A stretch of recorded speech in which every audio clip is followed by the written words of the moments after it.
अरब में एक पहलवान था, रुकाना उसका नाम था। वो बड़े जबरदस्त पहलवान थे और मशहूर ये था कि ये एक आदमी 1000 आदमियों से मुकाबला कर सकता है। वो बहुत ही कव्वी थे। उनके बदन के वजन की ये कैफियत थी कि ऊंट ज़िबह करके उसकी खाल बिछा दी जाती और रुकाना उस पर बैठते और नौजवानाने अरब उस खाल को खींचते तो वो खाल टूट जाती, फट जाती, मगर वो हिस्सा जनबिश नहीं करता था जिस पर रुकाना बैठे होते थे। नबी करीम सल्लल्लाहु अलैहि वसल्लम ने उनके सामने इस्लाम पेश किया और फरमाया, रुकाना, आखिरत आने वाली है, क्यों अपनी उम्र जाया कर रहे हो? इस्लाम कबूल करो और अल्लाह ताला की तरफ मतवज्जा हो जाओ। उन्होंने कहा कि ए मोहम्मद सल्लल्लाहु अलैहि वसल्लम, मैं न तो कोई आलिम व फ़क़ीह हूँ न समझदार, मैं तो एक पहलवान हूँ, मुझसे कुश्ती लड़ो। अगर आपने मुझे पछाड़ दिया तो मैं आपका दीन कबूल करूंगा। तो आप सल्लल्लाहु अलैहि वसल्लम ने फरमाया, बिस्मिल्लाह। वो लंगोट कसकर आ गया और नबी करीम सल्लल्लाहु अलैहि वसल्लम भी आस्तीन चढ़ाकर मैदान में आ गए। एक दो दाव पीच के बाद नबी करीम सल्लल्लाहु अलैहि वसल्लम ने उसकी कमर में हाथ डाला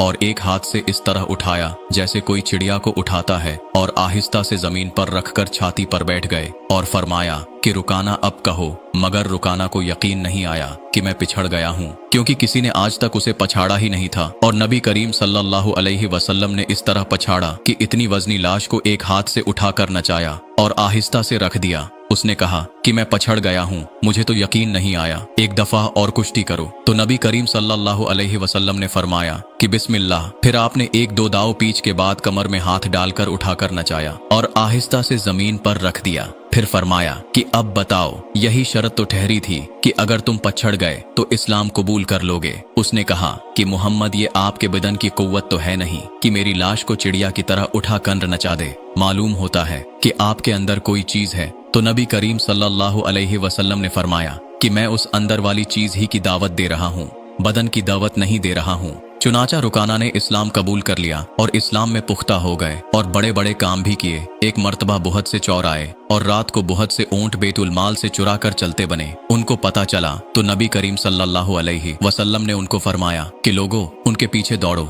रुकाना ने कहा कि मैं ना काफी हूँ, चोर रात में ही निकल खड़े हुए थे और तेजी से भागे जा रहे होंगे, मालूम नहीं कि कितने दूर चले जा चुके होंगे। रुकाना दौड़ पड़े और रास्ते में उनको थाम लिया और कहा कि सामान और ऊंट लेकर वापस चलो। चुनाचा उनको पकड़ लाए और नबी करीम सल्लल्लाहु अलैहि वसल्लम ने उनको सजाएं दी। कहने का मकसद ये है कि बहुत से लोगों के दिल में हक आ जाता है, अगर तासुब न हो और वाकई हक तलबी है तो हक जरूर खुलता है।